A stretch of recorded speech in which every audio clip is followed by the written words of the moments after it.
کہانی ایک ایسی عورت کی ہے جس نے اپنے بچوں کی خاطر ہر طرح کے مسائل کاٹ کر مقابلہ کیا اور زندگی کے کسی موڑ پر بھی صبر اور حوصلے کا دامن نہیں چھوڑا۔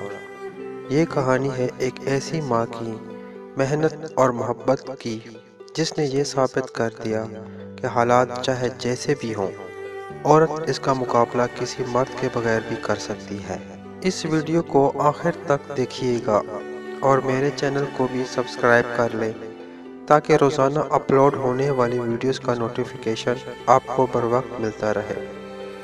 میرا نام روشن آرا ہے۔ پتہ نہیں ماں باپ نے یہ نام کیوں رکھا، کیونکہ نام سے تو میں روشن آرا ہوں، لیکن حقیقت میں روشنی میرے پاس کبھی نہیں آئی۔ میری قسمت میں جتنے غم آئے کاش وہ کبھی کسی کو نہ ملے۔ زندگی کی کوئی رات اور کوئی دن خوشی سے اور ہنستے ہوئے نہیں گزرے، مگر اتنا ضرور ہے کہ آنے والی کل کے انتظار میں رات کو سوتے وقت تھوڑا مسکرا لیتی تھی کہ کل کا دن شاید کوئی خوشی کی نوید لائے۔ میری شادی 20 سال کی عمر میں ہو گئی تھی۔ شادی کی چند سال تو بہت اچھے گزرے، شوہر بھی اچھے اور ہمیشہ مسکرانے والے تھے۔ اپنی زندگی میں انہوں نے مجھے کوئی غم نہیں دیا، کماتے بہت زیادہ نہیں تھے پر پھر بھی دن اچھے گزر رہے تھے۔ مگر تیسرے بچے کی پیدائش کے ایک ہفتے بعد ہی مجھے یہ خبر ملی کہ میرے شوہر کی ایک حادثے میں موت ہو گئی ہے اور میں بیوہ ہو گئی ہوں۔ میری تو دنیا ہی اجڑ گئی تھی۔ کئی دنوں تک تو مجھے کوئی ہوش ہی نہیں تھا، مگر 1 مہینے کے بعد میں کچھ سنبھلی تو میری ساس اور میرے دیور نے کمرے میں آ کر کہا کہ دیکھو اب تمہارا شوہر تو چلا گیا ہے اور یہاں کمانے والا اب تمہارا ایک دیور ہی ہے۔ سسر بھی چل پھر نہیں سکتے اور اب کوئی اور آسرا بھی نہیں جو تمہیں ہم اپنے ساتھ رکھ سکے، لہٰذا بہتر یہ ہوگا کہ تم اپنے گھر چلی جاؤ اور چاہو تو اپنے بچوں کو بھی ساتھ لے جاؤ، اور اگر دوسری شادی کرنا چاہو اور رکاوٹ ہو تو بچوں کو ہمارے پاس بھیج دینا۔ مجھے یہ سن کر بہت حیرانی ہوئی کہ اب یہ لوگ بھی میرا بوجھ نہیں اٹھا سکتے، تو میں نے ان سے کہا کہ ماں اس گھر میں تو میرے شوہر کی یادیں ہیں اور ویسے بھی میں آپ پر بوجھ نہیں بنوں گی، کیونکہ میں سلائی کڑھائی تو جانتی ہوں، محنت کر کے اپنا اور اپنے بچوں کا پیٹ پال لوں گی۔ آپ صرف مجھے اس گھر میں رہنے دیں۔ رہا شادی کا سوال تو وہ میں اب نہیں کروں گی۔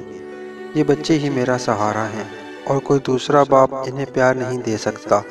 مگر انہوں نے میری بات نہ مانی اور مجھے کہا کہ تم 3 دن کے اندر فیصلہ کر لو تاکہ ہم یہاں سے چلے جائیں، کیونکہ اب اس مکان کو بیچ کر تمہارا دیور کوئی چھوٹا موٹا کام شروع کرے گا۔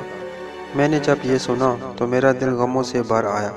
تب میں نے کہا ٹھیک ہے، جب آپ مجھے رکھنا ہی نہیں چاہتے تو میں 3 دن رک کر کیا کروں گی۔ لہٰذا میں نے اگلے دن ہی گھر چھوڑ دیا اور اپنی ماں کے گھر آ گئی۔ میں ماں کے گھر میں کچھ ہی دن رہی تھی کہ بھابھیوں نے میرے بھائیوں کے کان بھرنا شروع کر دیے کہ روشن آرا کے بچے ہمارے بچوں کو مارتے ہیں، انہیں کھیلنے نہیں دیتے۔ حالانکہ میں اپنے بچوں کو اپنے کمرے میں ہی بند رکھتی تھی، نہ تو ان کو میرا کوئی بھائی کھیلنے کے لیے باہر لے جاتا، بس یہ بیچارے آپس میں ہی کھیل کر کمرے میں ہی سو جاتے تھے۔ آہستہ آہستہ میں نے اپنا کچھ زیور بیچ کر ایک سلائی مشین لے لی اور محلے سے سلائی کا کام منگوانا شروع کر دیا۔ اللہ کی رحمت سے میرا کام لوگوں کو پسند آ گیا۔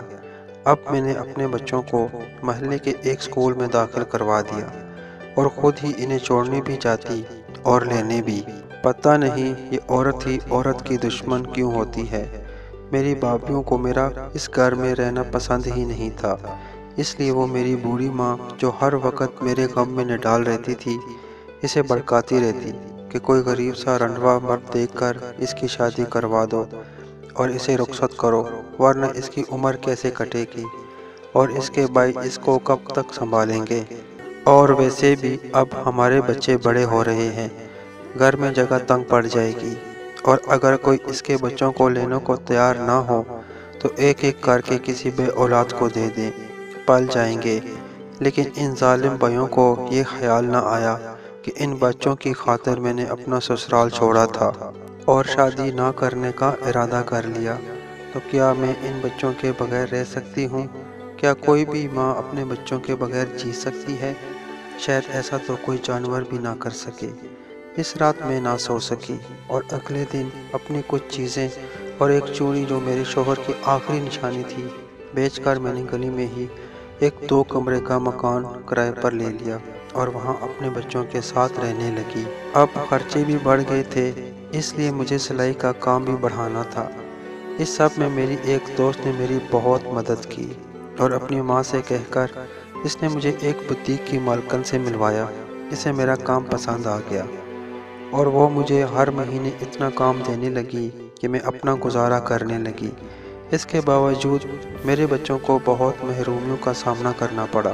اس دوران میرے بھائیوں نے میری خبر تو کیا لینی تھی کہ وہ میری ماں سے بھی تنگ آ گئے تھے، اس لیے اپنی بیمار ماں کو بھی اس گھر میں لے آئی تھی۔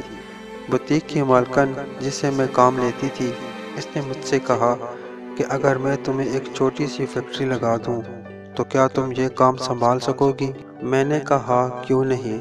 لہٰذا اس نے میرے اس گھر میں ہی مجھے کچھ مشینیں لگوا دیں اور کہا کہ اب تم مجھے میرا آرڈر پورا کروا کے دیا کرنا۔